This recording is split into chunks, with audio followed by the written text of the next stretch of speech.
Okay. Oh, wow. Oh, just testing my bearings. Jeez. GoPro going? Looks like it's going. We're all good. Really good. Uh, stream going? I think it is.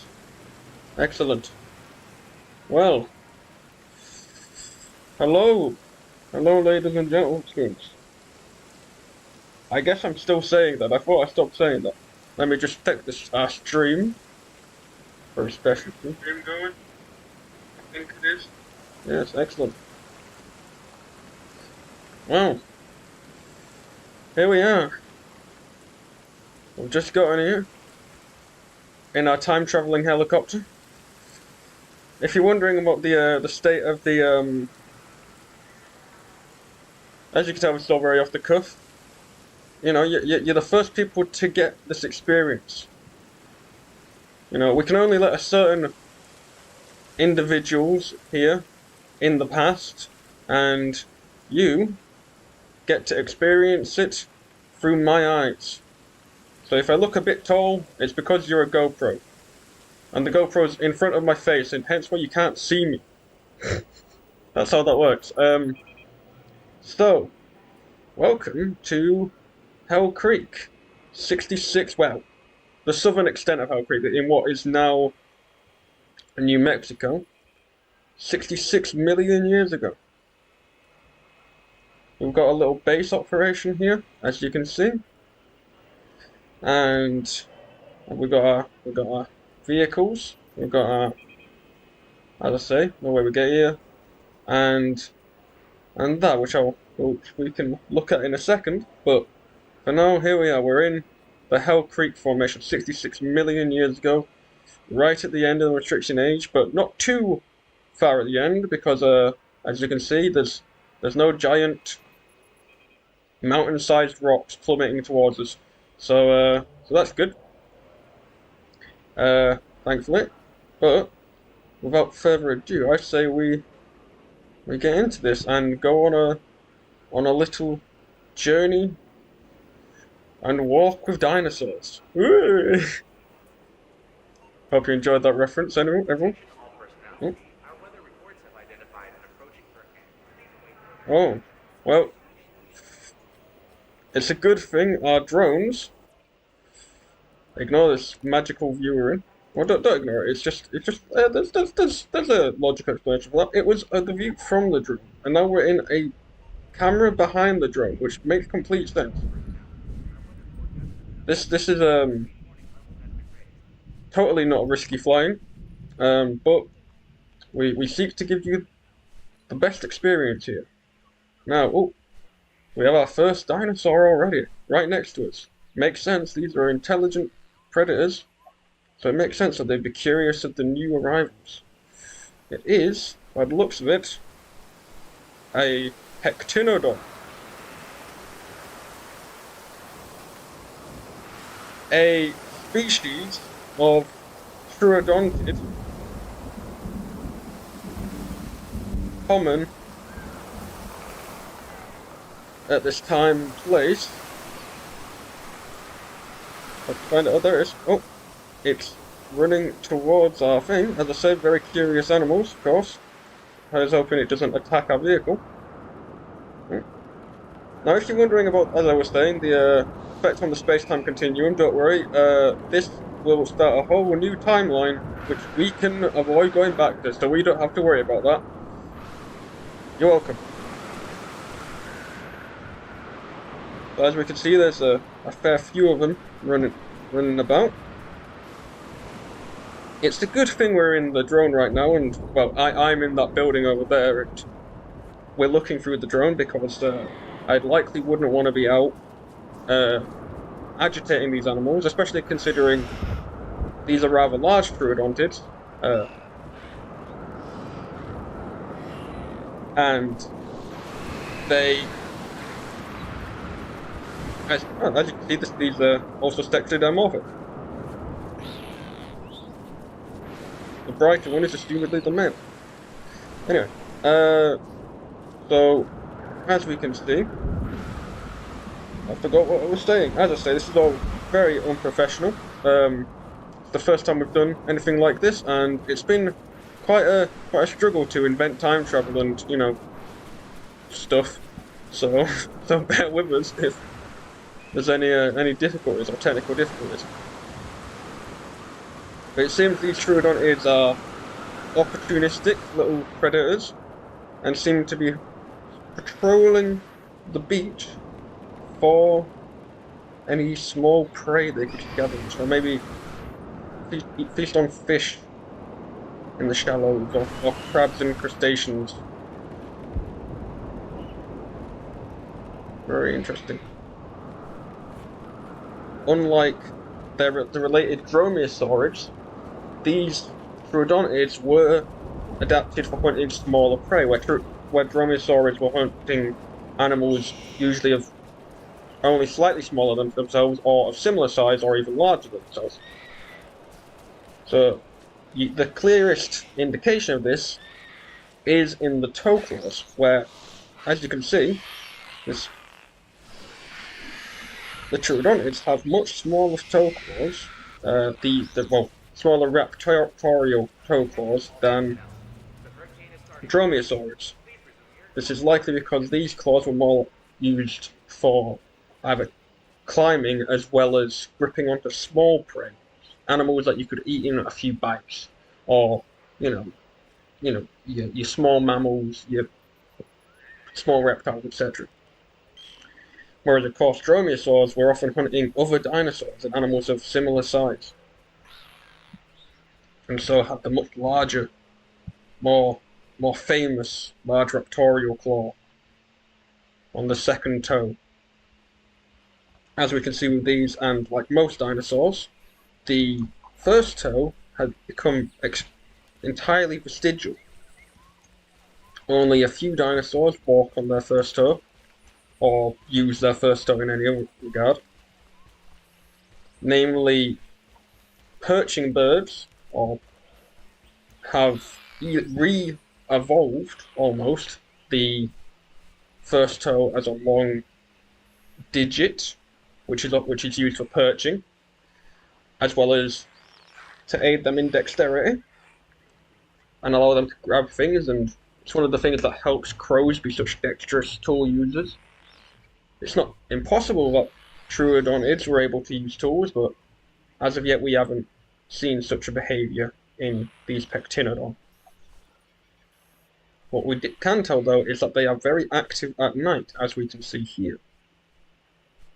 With these individuals. But these are not the only dinosaurs here. Let's have a look around.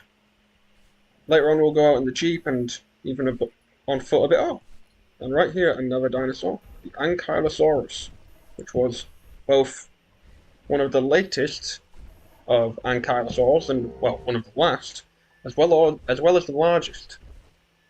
No other ankylosaurs really get particularly close to it in size, except for Euoplocephalus and some others, which are still a fair bit smaller than this 9-meter long giant.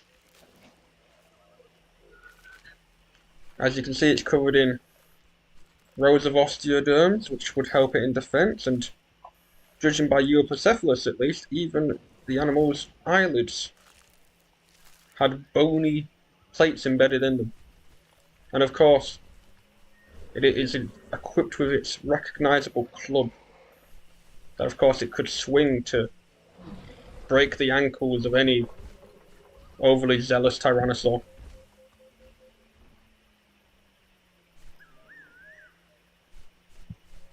Of course, they're not the only dinosaurs here, but we might be unable to see many right now because it's nighttime and they sleep. That's how that works. You're welcome for that interesting dinosaur fact. Yep. Ah, wait, we can hear the calls of another common dinosaur in the region. Or arguably a common type of dinosaur in the region. If you can find them. Shout out if you can see it. Uh, do, do, do, do. I believe that was a bird. Of course, birds were already extremely diverse given at this time, but honestly would likely not have stood out much, with many bird-like dinosaurs also existing at the time that we would likely mistake for birds or true birds if we coexisted with them. And here we have a particularly bird-like dinosaur in the form of Ornithomimus. Now, there are several ornithomimids known from the Hell Creek Formation, and we have spotted two genuses in this area alone, specifically Ornithomimus and Struthiomimus. Externally, they look extremely similar, but one of the key ways we can set them apart is both coloration and behaviour. Namely, Ornithomimus is much more of a wading-like animal, and seems to be a bit more omnivorous. This is all speculation, by the way. Omnivorous than, or at least would be speculation if we weren't literally here, and if we were going purely on the fossils, this would all be nonsensical. So you wouldn't want to take it as fact. But for a more immersive experience, you should take this as absolute fact. Anyway, I digress. So, the Ornithomimus here prefer to wade and feed on water plants, whereas the Struthiomimus, we may see later, live more inland. They also differ in that, like many modern birds, and assumedly many more species of dinosaurs, they differ in behaviour greatly. Struthiomimus, as we could see then, do not exhibit sexual dimorphism. Similar to, say, a swan, they simply mate in pairs and just go about that, but they don't, and they seem to do a shared mating display. But this display is more like you may see in swans, where it's the two individuals are almost equal. Whereas Struthiomimus differs in this regard. The males, like many birds, have to display to the females and court them, and there's a distinct gender bias in the population, as is seen in many sexually dimorphic animals, where there is many more females than there is males. Whereas in Ornithomimus, the ratio is much more 50-50. But let's move on from these animals now and see what else we can find. As you can see, the ecosystem has opened up quite fair bit into these plains, and you can see the cycads and gymnosperms and that plant that I've forgotten the name of, all over the place. Whoa, okay, I thought there was never mind. the rotor blades of the thing started with. Let's look around. I can quite clearly hear a large dinosaur. There we have by far the largest dinosaur in the region. There's some more Ornithomimus as well. But by far the largest dinosaur in the region, of course. There's also some Torosaurus, by the looks of things, nearby. And a lone Admontosaurus, which is very odd to see. I suspect maybe it was chased away from its herd by a predator. But as we can see, even the gigantic Admontosaurus, which was one of the largest of all hadrosaurs, is dwarfed by the Alamosaurus, which was, from what we can tell, one of the largest animals to ever live. These weren't defenseless creatures, of course. These were gigantic, had an enormous tail, but also, as you can see, had osteoderms. Now, the fossil record only tells us that some titanosaurs had osteoderms, but it was speculated that many titanosaurs would also have osteoderms, as we can see here, across this Alamosaurus. But, of course, now that we can see it in the flesh, confirmed. We also can see that, like the aforementioned Struthiomimus that we haven't seen yet, but this is Ornithomimus, the males of this species are sexually dimorphic also to the females, and have a large blue streak across their necks, which likely signals many features a female might find attractive.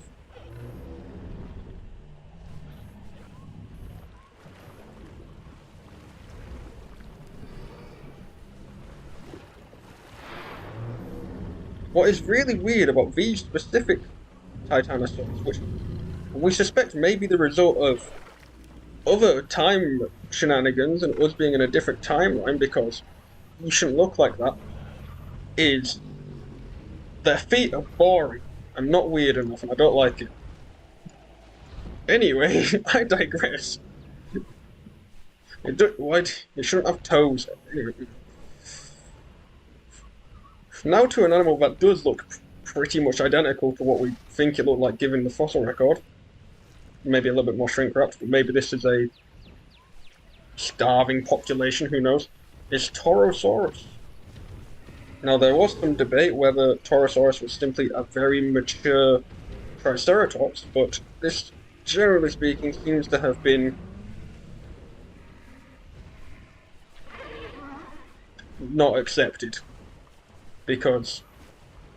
Simply because mature Triceratops specimens that we historically have called Triceratops specimens seem to be fully grown.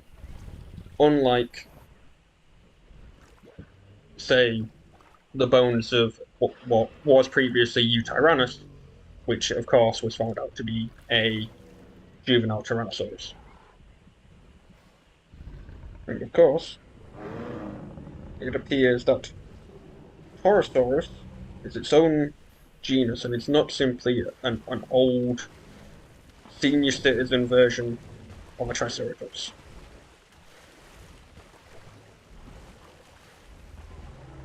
One way you can tell them apart, the most notable way to tell them apart, is a Torosaurus has two large holes in its throat, like many other Centrosaurian ceratopsians, which Triceratops is also, but Triceratops had a full bone throat.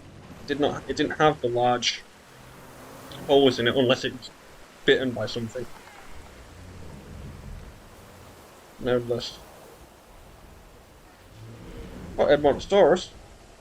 Now, Edmontosaurus annectum, this species, is not known to have had a head crust, but Edmontosaurus regalis, an earlier species. Don't mind me, I just forgot how to pilot the drone. Anyway, did have a head crest, so it makes sense that this species, or is known to have a head crest from the fossil record, so it makes sense that this species would have one also. What would have been somewhat reasonable speculation seems to have been confirmed by our findings here. Or who knows, maybe this is actually Edmontosaurus regalis, and in this timeline, Edmontosaurus regalis didn't either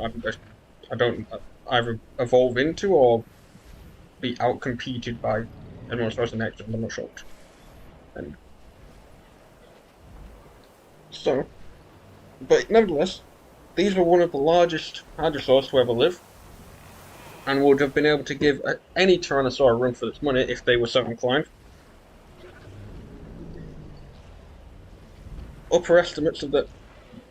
Many estimates of their size put them around the same size as, at least of length, as a Tyrannosaurus, with some estimates putting them even larger.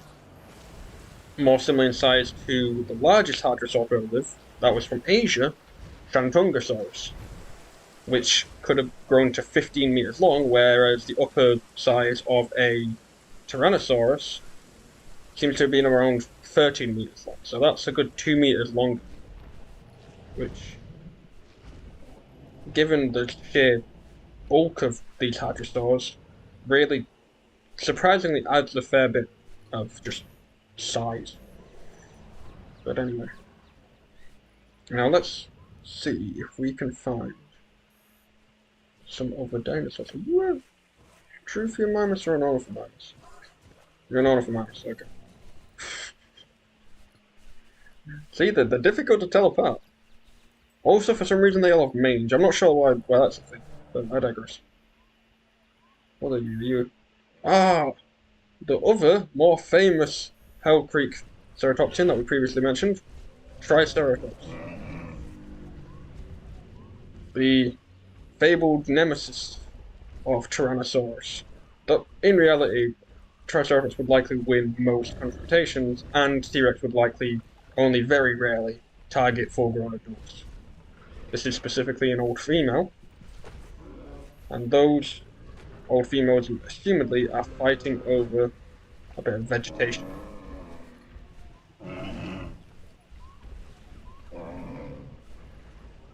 Excuse me, Mr. Laramidia, sorry I just bumped into you. My bad.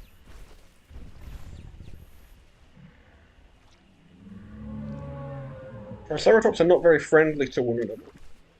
Just so we're clear. They seem to live in smaller herds than something like a Torosaurus does. Speculation. But they are not known to have been animals that lived in very large herds. There are ceratopsians that did live in large herds, but Triceratops is not believed to have been one of these animals. Also, just so I know, if I say it's speculation, like, if I say something that's like, and I clarify this is speculation, or this is, or I say something like, this is something we don't know from the fossil record, then you shouldn't take it as a hard fact. Anyway, where'd the fourth wall go? No, come back. Anyway, I digress. Who said that? Anyway, now this is one of the bulls of the herd. This herd is led by two large bulls. This is one of them. He's called Kevin. Hi, Kevin. He's so pretty. Okay. Sorry, Kevin. And that's the other male, and he's called Keith. It's a good thing there's not three of them if we were going with alliteration. That is not relevant to the tone of the... Anyway.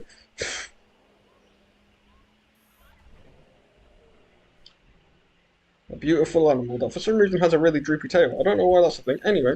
Woo! It's a different timeline, sure. What's going on? What's over here? What's over here? We've got the rest of the Torosaurus herd, and some more Edmontosaurus, and like a lot more Edmontosaurus, or just the one? The Edmontosaurus seem to have been separated, probably by the top predator of the region, I'd guess. Oh no, there's a fair few here.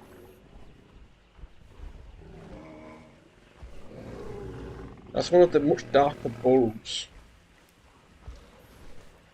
Now you may think that, well, surely this animal is more striking, it stands out more, but actually in this environment, this almost reddish colour stands out a lot more, so it's more like a both a warning sign, just I am strong, do not mess with me, as well as kind of like like peacocks, where it's like detrimental, but the fact that an animal can have a detrimental colour and still survive is a good signal for mates.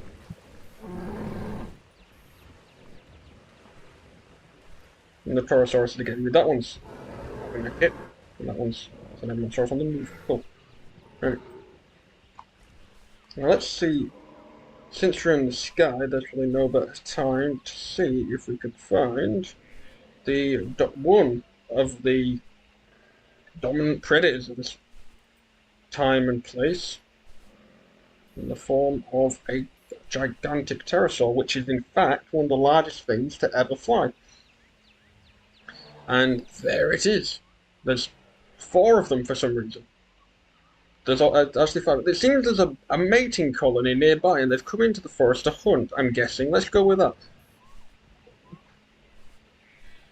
Maybe these males have come out to hunt to feed them mates. Who could say? There should not be this way. But whatever. Are they going to drink or? So, as I say, there is usually not this many Quetzalcoatlus around, and as I say, it may be to do with a main colony being nearby and the boon of food. Who knows? Of course, the life of these animals is still such a mystery. We can only speculate about their behaviours for the most part.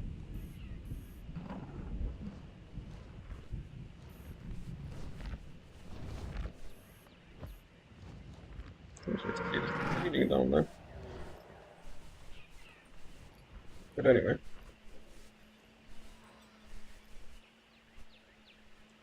Moving on. So the else we've got storms coming in. This drone's already taken a bit of water damage, so we'll probably head back to base soon. There. And head out in the town.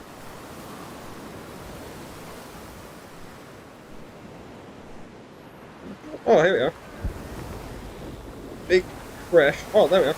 There's a the Mimus, yes, I think a female. As you can see, she's got a much more darker pattern. Or to blend in with the surrounding environment.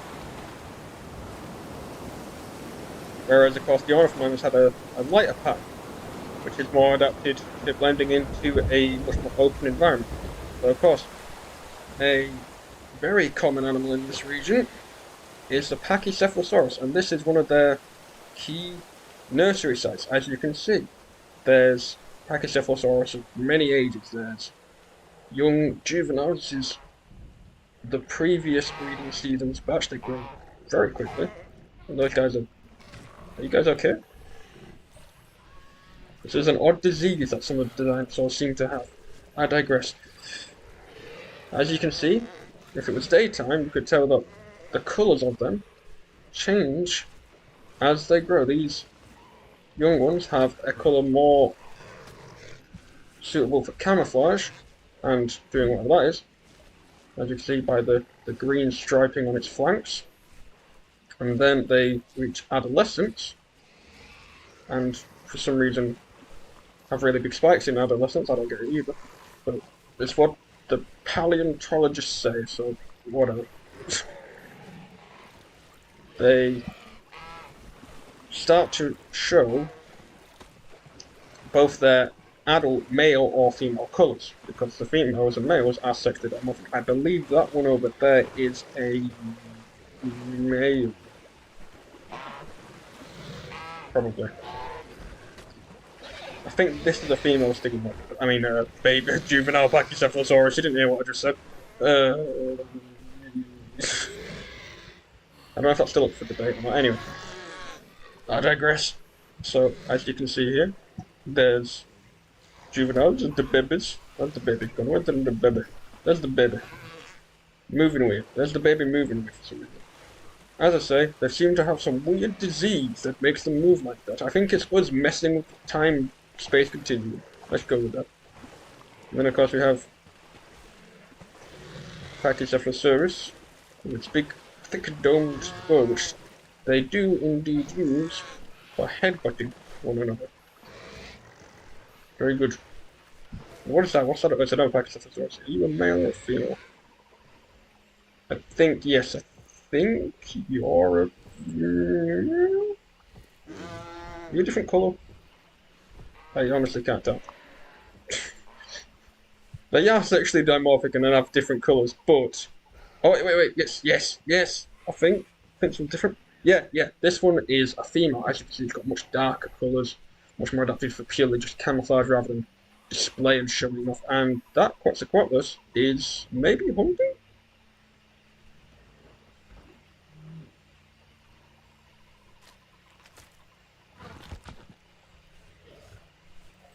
What did Did he just eat a Dracorex and I just missed it? Or is it just like eating the ground? Who knows? There may be some valued mineral that Quetzalcoatlus see. Maybe to help them grow their crests or something. Who knows? Huh. Anyway, let's. Oh, what's up here?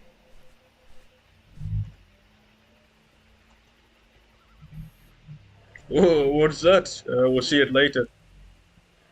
Now let's head the drone back and head back to thingy. Whee! Let's have a look at the map for a second. Oh, interesting. Very interesting.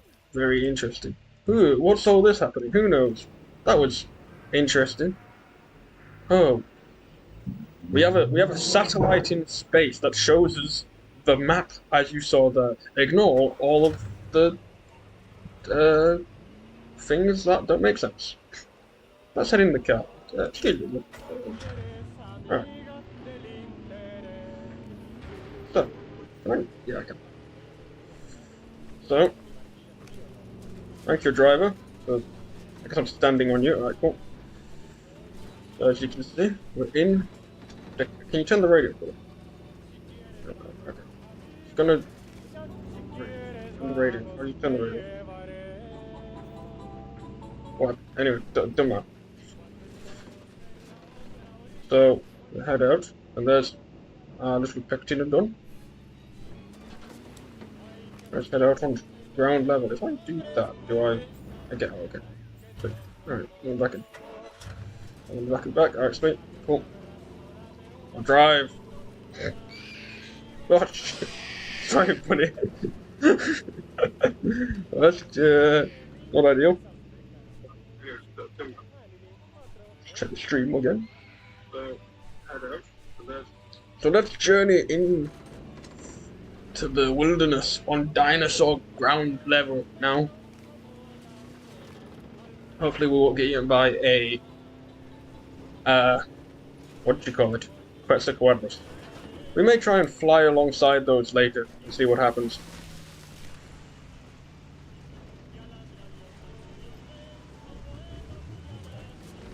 Usually there's only the one Quetzalcoatlus, and usually that's safer to fly alongside. Oh, sorry, buddy. There's of course our Ankh. Good Ankh. There's seemingly more of them than usual as well. Very odd. But moving on. So, we may... It may be more dangerous to fly with more than one Quetzalcoatlus in the air, but at the end of the day, it's worth the risk. Whoa. I am pretty sure we're not near the asteroid, like, time. Like, we're a good few thousand, or 100,000, or how many years away from it, so we should be okay. Just slightly foreboding, you guys. See if there's anything going on the coast. Whoa. Pretty cool looking, isn't it? So, of course, this is what remains of the Western Interior Seaway, which throughout most of the Cretaceous split North America in two, and the area we are on is, of course, Laramidia. Whereas the... Well...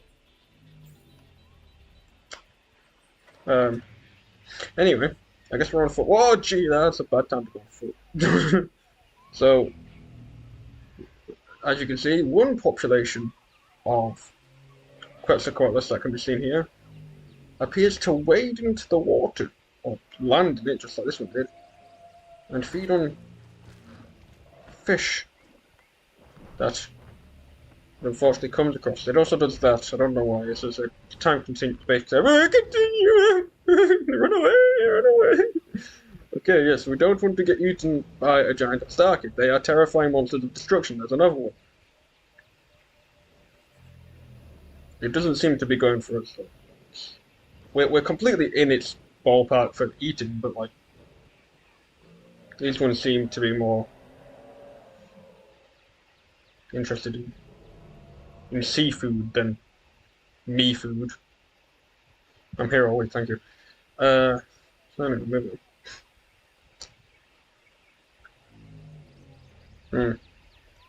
I didn't bring my machete with me, so I don't know if I'll be able to get through this dense foliage now. It doesn't seem to blast. Oh, okay.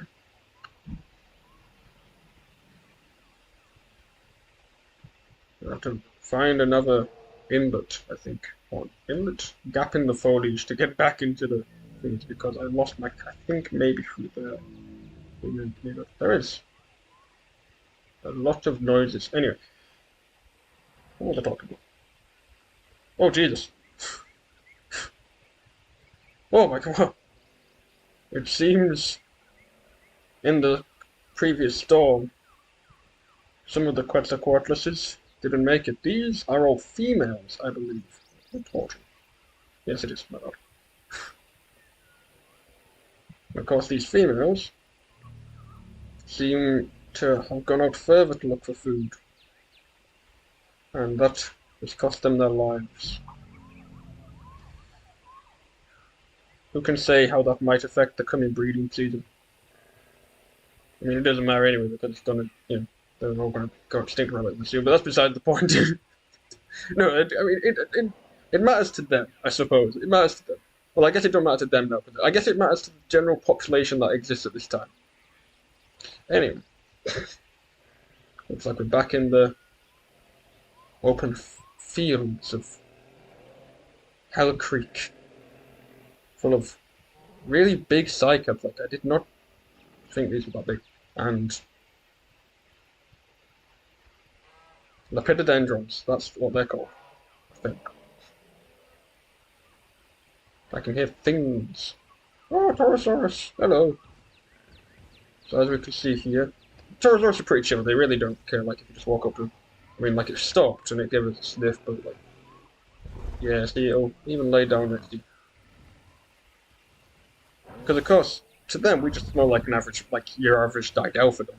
Or your, other nondescript mammal that was knocking about back then. And we bear little to no threat to these animals other than their eggs, so.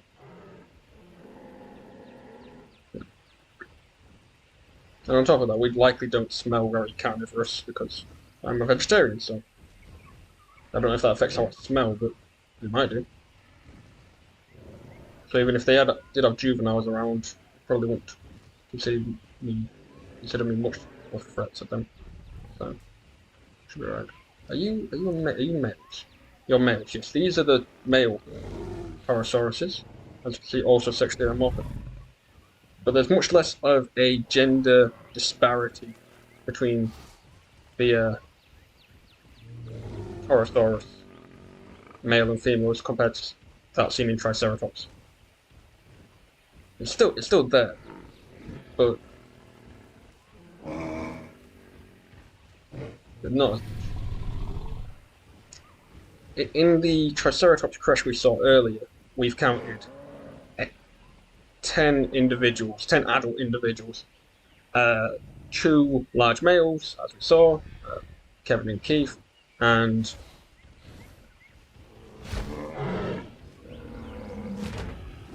why are you being... okay, we maybe got a bit too close there, my bad. That was dangerous, but like, this should be safe. Okay, we woke it up, we should probably... I think we've overstayed our welcome there. So that's some hard grass. Moving on. Oh, look at that. Beautiful. Oh, I thought that alarm was off of a tree then. Oh wow, look at that. What a beautiful time in Earth's history. So now you can really see just the sheer scale of this Alamosaurus. I mean, it really gets ridiculous. But look at the sheer size of the neck. We are like, up to its knees, or well, technically not its knees, up to its ankle, technically. I suppose we're up to its knee on the back leg. But yes, an absolute titan. I think we can all agree. Well, it is a Titanosaur, so I guess that makes sense. And as we can see, like a lot of dinosaurs here coexistent. I didn't bring my umbrella, but okay. Live in harmony together. As we can see, the Triceratops, which is being weird, and the Torosaurus occupy different niches. One, of course, these being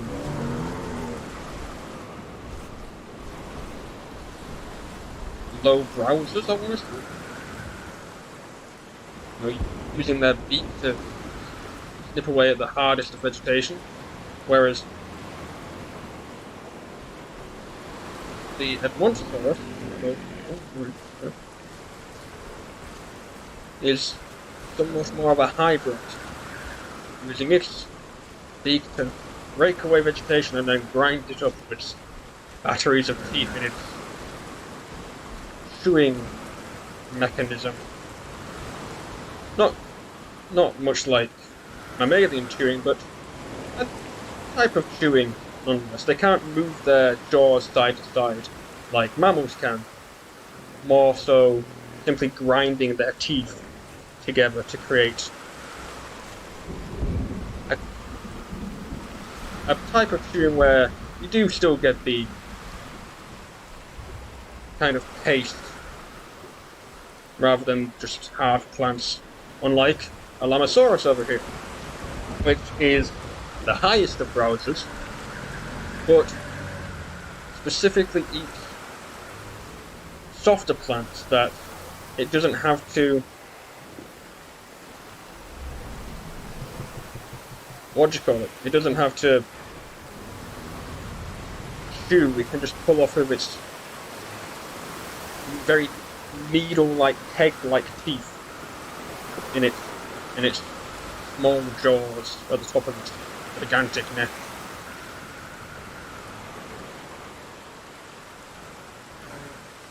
As many people have likely heard, they do eat stones, and these help them grind up undigested or unbroken down food in the stomach, similar to what is seen with modern ostriches.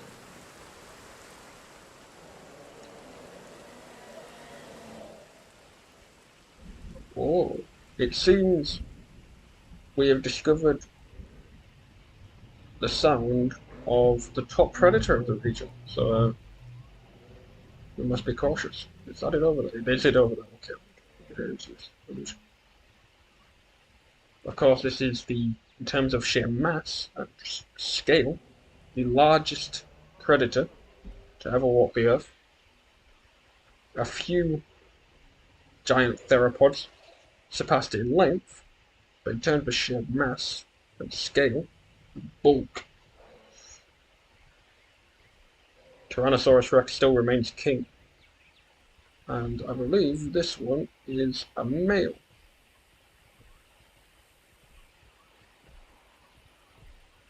And it's maybe I think it's maybe getting a bit too. Oh, it's got a carcass. Oh. Now, I'm not sure if this tyrant killed this animal, or was simply scavenging on its. Let's back up a little bit more. We don't want to get caught between two Tyrannosauruses when they have a carcass, especially considering we're a mammal, and mammals, of course, are common scavengers. These are actually two males. They may be related, brothers, or forming a coalition of some kind, as seen with many modern carnivores, or they may simply be tolerating one another for the time being. The game crashed. Well, we seem to have run into some technical difficulties. The camera has crashed. How did this happen? I don't know. Please enjoy some footage of a frog. I don't know.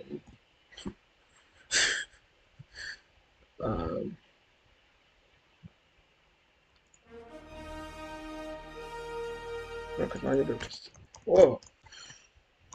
Oh, my immersion.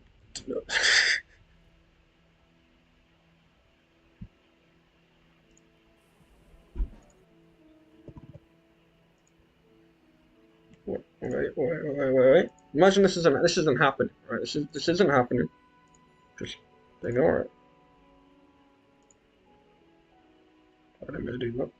Do that. Yes.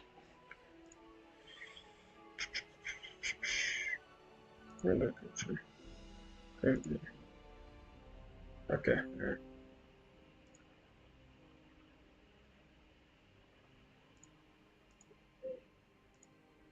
Okay.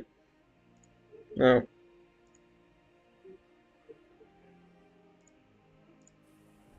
please enjoy this footage of a thing that's never going to be made.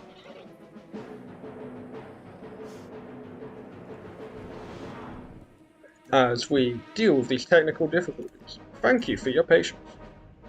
Also, why don't you check this video out when you're done? I mean, you would have already seen it, but like, who cares?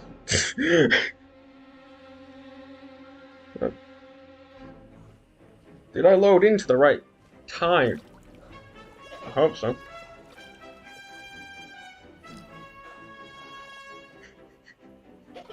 Just playing B-roll.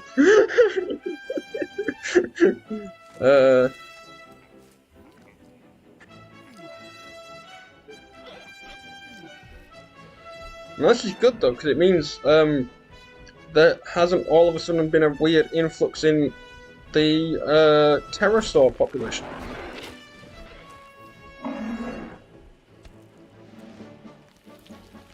Alright, where were we? I mean,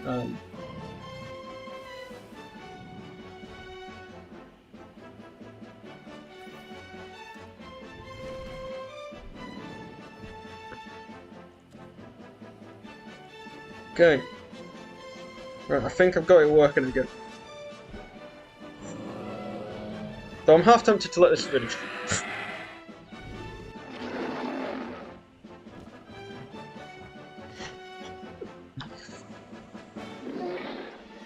If you haven't seen the Valley of the Guanji, you should watch it. This is something we recreated with trained dinosaurs. We asked them to do it. That was him getting paid basically, but it was all consensual. The dinosaur wanted to be in the short and recreate the Valley of the Guanji. All of them did. That's true. Very good. Now, thank you for bearing with us. The technical difficulties have been resolved. The GoPro blew up. I now have only part of my skull remaining, and I'm in severe pain. Now, as I said, we were in T-Rex territory, and we still are, as you can see. I think you can hear its mate, I believe. I was surprised to see those two males in this area, because from what we knew, the two T-Rexes that are known from this region, it totally just saw me. It's just choosing not to eat me, which I greatly appreciate. Thank you. Roberta is her name. This is the female, that's the male over there. In the back. But these are the two that we've seen we've seen in this area more so than any others. And we assumed this was their territory. It seems that those two males have come into these two's territory, likely due to the large abundance of prey animals. It now seems that this female is patrolling, whilst the male has gone up. Okay, I didn't realise. That's rather spooky. So as you can see, both the male and the female are now on the move. They don't particularly hunt cooperatively, but they often do hunt together. Not in a coordinated sense, more just if the male scares some hadrosaurs or pachycephalosaurs, they're running towards. Okay, they're not running towards me. They're running. That was terrifying. Cool. Hope you enjoyed that. Now, as you can see, this is their little hill they chill on. They also often seem to bring food back to it. These Montosauros seem to be acting rather aggressive towards these Tyrannosaurs. Understandably so. They are the main predators. Please don't trample. Please don't trample them. Okay. Cool. They seem to be going now. It seems like they're feeding, so we want to be cautious when we approach them. But this seems to be likely where the female will build her nest, because this is often where they come to with leftover food. So, as you can see, there we are. Little pile, little dugout area by the male. As many birds do. No, there's the male. As we can see. And we suspect that this is likely where, there is no nest here yet, but it's likely where a nest will be constructed. And assumedly when they do build the nest, they'll probably chase off all the carnivores around here.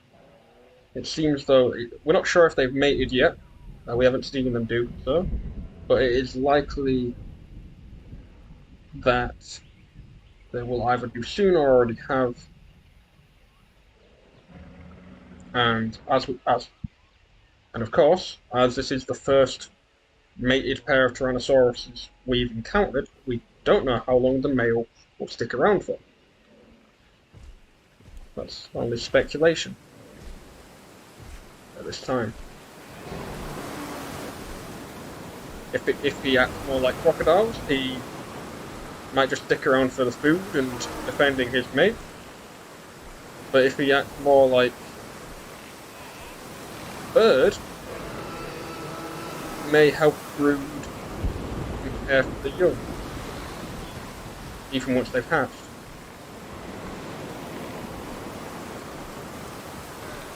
But only time will tell. We might be able to get a little bit closer now because the storm should drown out some of its senses. Saying that though, T-Rex obviously had incredible senses. Some of the best in all of the animal kingdom. It is notorious for having the largest olfactory lobe in the animal kingdom, doing an exceptional sense of smell. But it also had some of the best binocular vision in the animal kingdom, even better than that of modern-day birds of prey. Its hearing was also quite exceptional, with a particular aptitude for detecting low-frequency sound. And as large-bodied theropods go, it was one of the brainials.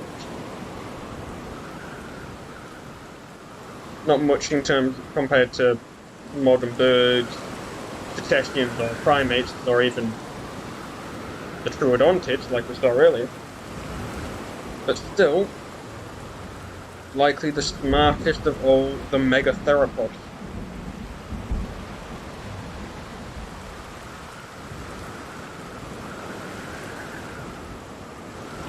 It can totally steer me, but it doesn't seem to care. I think it's got used to the fact that we're not much of a threat. To be honest, the ones that seem to be most aggressive to us are definitely not the T-Rexes. They do not care about us. We're in terms of like a threat, we're nothing, and also in terms of a competitor, we're nothing. In terms of prey, we're not worth it. So T-Rex really don't seem to care about us. It's often the large herbivores, or even some of the smaller ones, that seem to really not like us.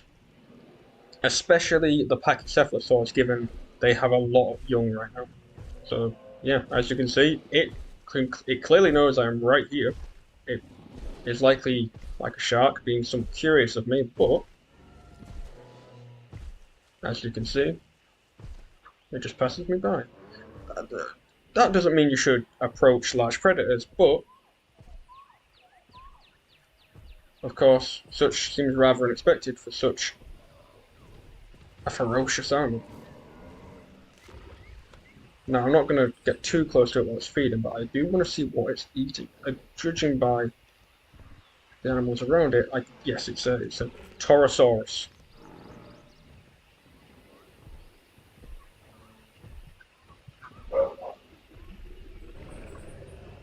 Okay. It looked at me and roared. I'm going to take that as a cue to get away from it. I think I was a bit too close to it while it was feeding. So we'll move away. It's nice of it to give me a warning before it decided to eat me. That's cool. That's cool. I appreciate it.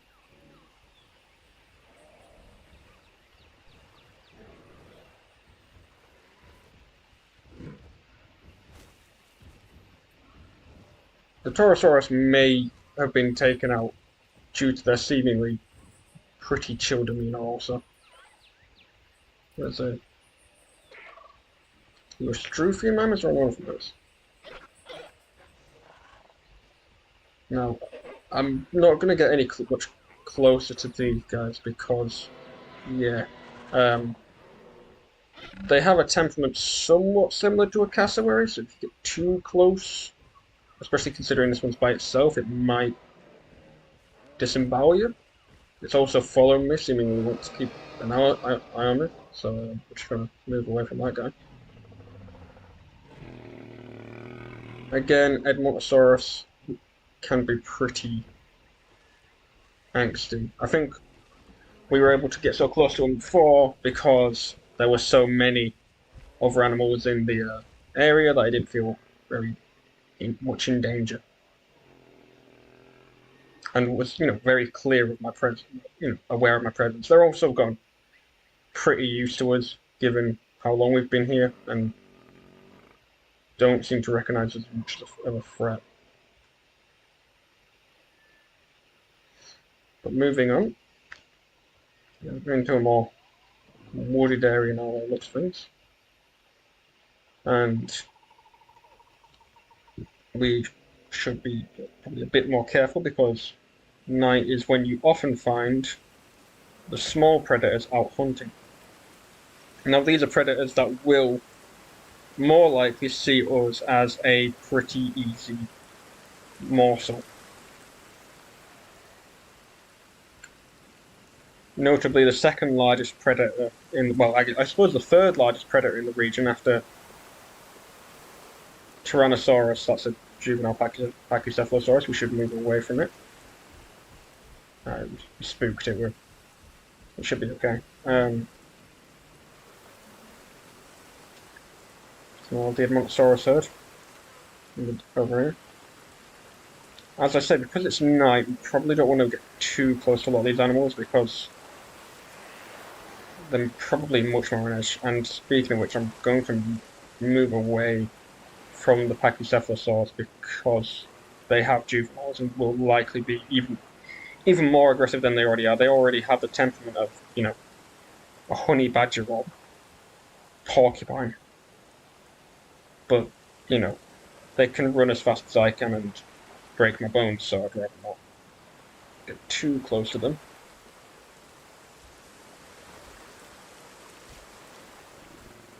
There's a big bull Edmontosauruses. Oh, shit.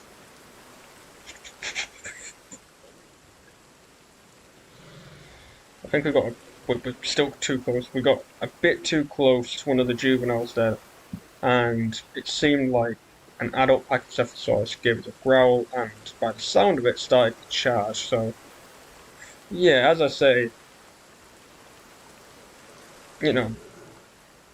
probably one of the most dangerous animals in this area to us researchers and as people is the Pachycephalosaurus.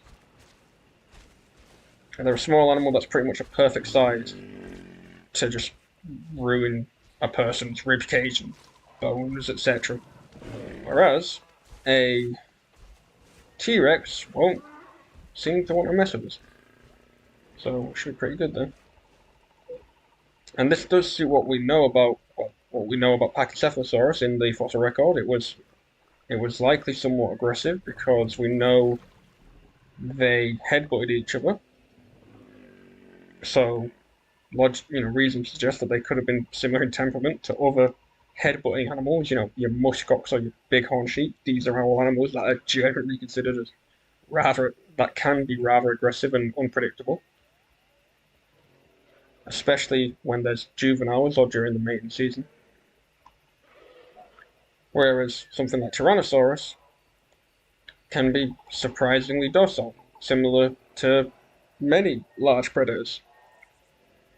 One of the most notable one of surprisingly docile large predators is really bears, except polar bears. But yes, with the notable exception of polar bears. But it does appear, of course, that T-Rex doesn't see us as much of a threat or as really worth the trouble.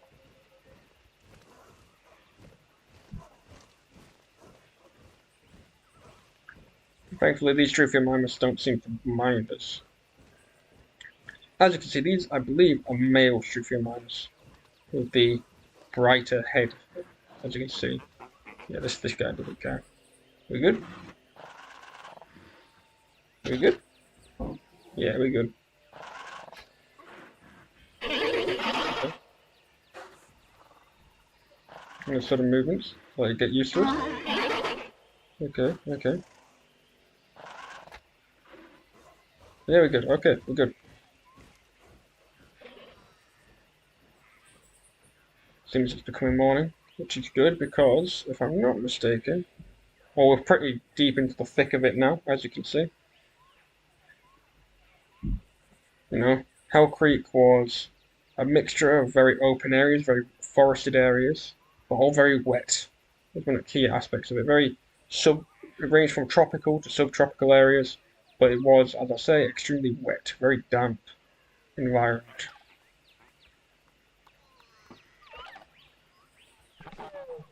Hence why there's so many herbivores there, because there's so much plant life.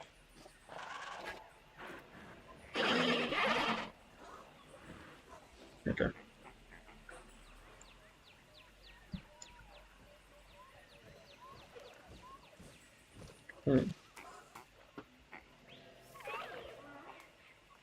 Struthiomimus.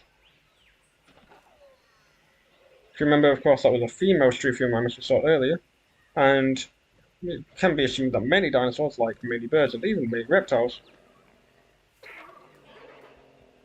were sexually dimorphic, and likely had many various elaborate play structures and behaviors that we simply can't tell from what the fossil record leaves. So a lot of it is up for debate. But thanks to more recent findings, we now know more than ever before. And we can know a lot more as fact. And quite quotes there. Now, if I'm not mistaken, this small game trail we're on right now is home to, as I said, the second largest predator in the region, or third largest, or second largest terrestrial, or fully terrestrial predator in the region.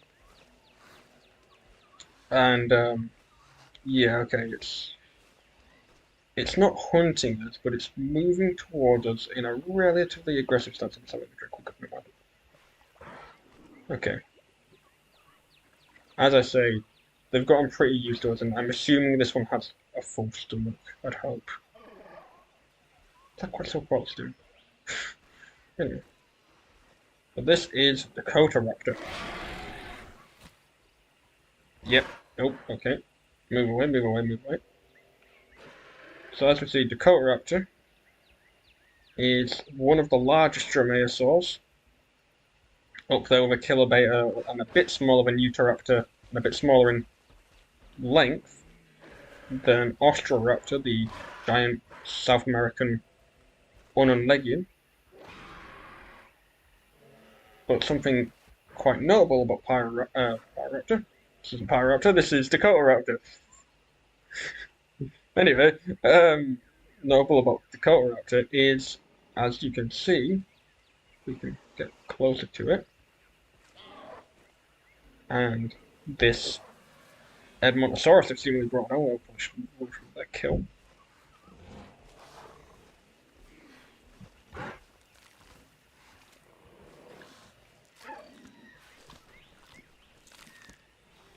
Extraordinary.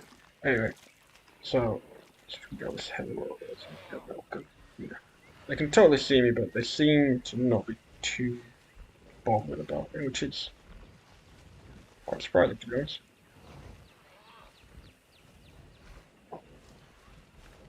I suspect this Quetzalcoatlus is waiting to get to some of the carcass.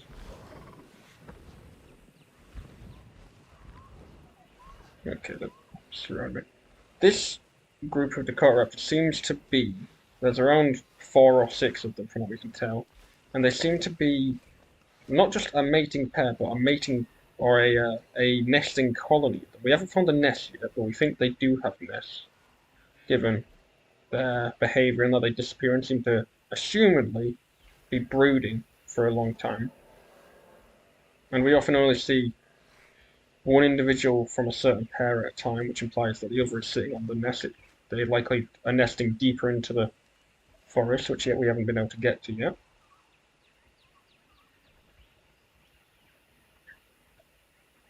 No, just look down, interesting.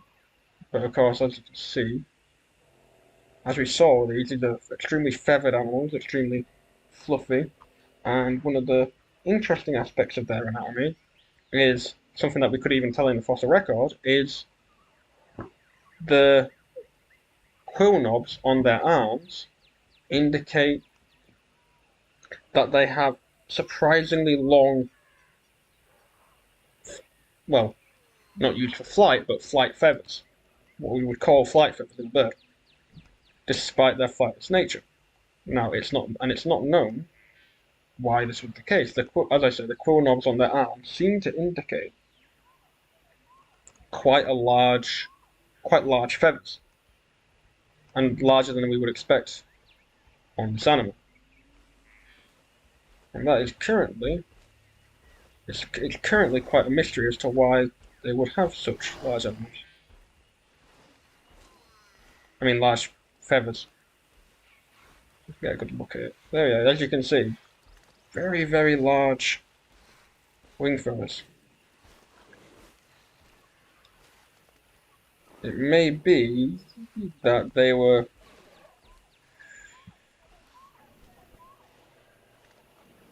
particularly effective in raptor prey restraint and used flapping of their wings greatly, and thus needed the larger feathers to maintain balance. Or maybe they were simply using them for display. Who can say? As we haven't seen the nest and we haven't seen the nesting sites, if it was a display strip for display, it is likely the displays would happen around the area. But we haven't been able to access that area yet, so we can only speculate for now. As you can see, that in terms of coloration, they're very similar to modern birds of prey, and in many regards, in terms of anatomy, they are similar to birds of prey, of course. Even the whole idea of raptor prey restraint is mostly based on model birds of prey, given quite a friendly call. So actually it seems pretty chill. I think that was just a bark to its associate. These animals aren't very sexually dimorphic, very similar, as I was saying, to birds of prey, which often aren't very sexually dimorphic. But of course, the key defining feature of Dromaeosaurids, well, at least the most famous feature of them, is their large, retractable sickle claw. For years, that was thought to be used for slashing prey, causing grievous wounds. It now seems more likely the teeth, the serrated knife-like teeth, were actually used in that kind of function, whilst the claws were used for grip. Very hard, gripping onto prey, and just not letting go.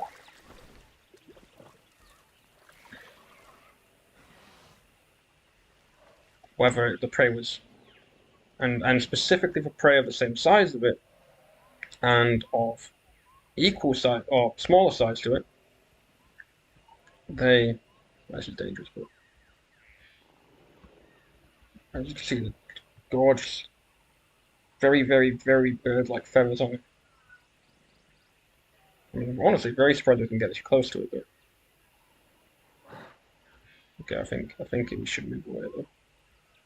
I think we were pushing it there a little bit. But even the feathers seem to be used to make them more efficient predators. As I was saying, the Chiroptera may have had these large wing feathers for flapping its wings while it held onto prey and used them to maintain balance. It seems, possibly, that these raptors have also been able to take down a decently sized Edmontosaurus, judging by the wounds inflicted on it. That really ripped it to shreds. Huh? It's all contorted and mangled. Damn. The brutality of life and death war. Extraordinary. Anyway, I think we've seen the key creatures I seek to show us today. I believe we have. So I would like to see a Quetzalcoatlus hunt. So I'll get one of the to thingy its back to the rangers to take us back to the thing, and we should be able to hop into a. Yep, I've just got word. Yep, we should be able to hop into a helicopter, and I've been told it appears that. Oh yes, okay, good. Yep, they want us to tag one of the Quetzalcoatluses with a tracking device so we can tell where the large population boom has originated from, and if we can find the breeding colony where all the males are from. So I think let's look things over. Let's I don't know what those Edmontosaurus are doing. Anyway, let's think. Try and find something to keep you fellas preoccupied.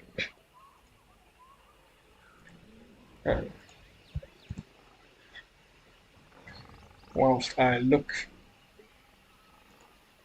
get taken back to base.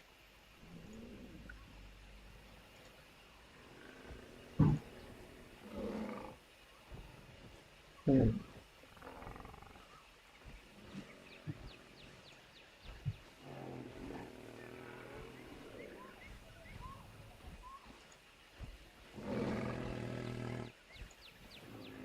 look at the jagged tooth. Yeah, let's watch a previous documentary I had made prior. Oh, look at that. In this pilot episode, we look at the jagged-toothed and sausage-shaped Ceratosaurs Right. of Madagascar. And I'll head back to the thing. This documentary was made on another incursion, and Jesus.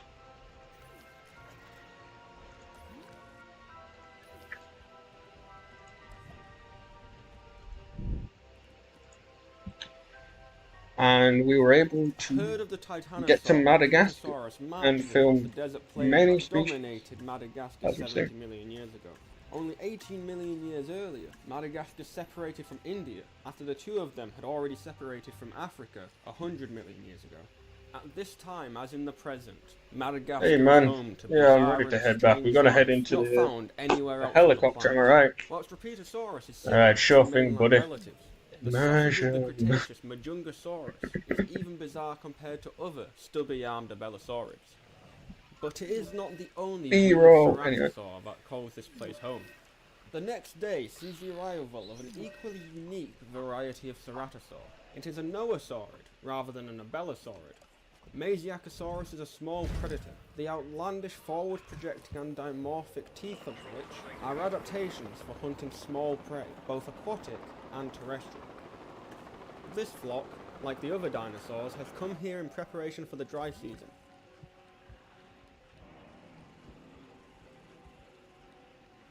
The greater vigilance enabled by the presence of multiple individuals allows each member of the flock to be more likely to survive an ambush from the nearby Majungasaurus.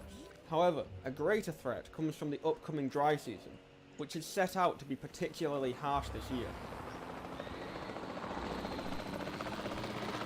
One Masiakasaurus hunkers down beside a sturdy cycad, sensing the prelude of what is to come in the strengthening wind.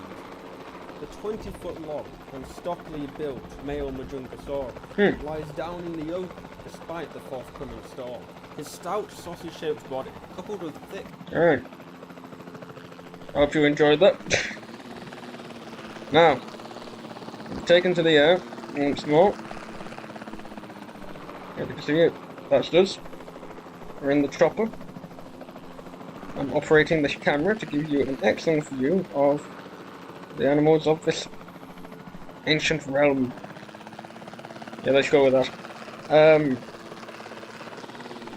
Okay, that's unfortunate, but we must go on for science because, of course, these large Azdarchids are known from only fragmentary remains for the most part, and any research we can get on them will aid science back home.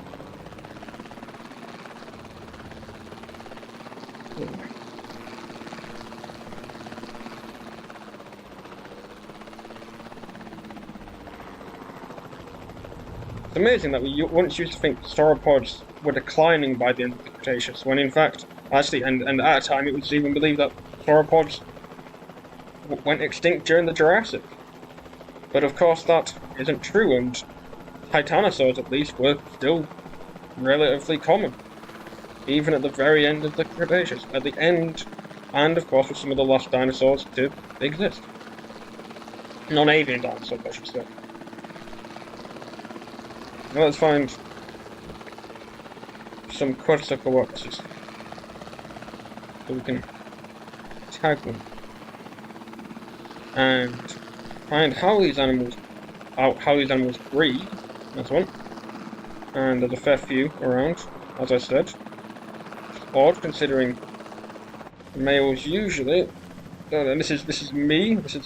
I'm this fellow, and you are right now on a wall-mounted camera on my shoulder. You're on a camera on my shoulder also, actually, right? One of our guys has spotted a Quetzalcoatlus hunting by the looks of it. Is it this guy? Diving down, right? No, I think it's getting a drink. One of them's hunting though.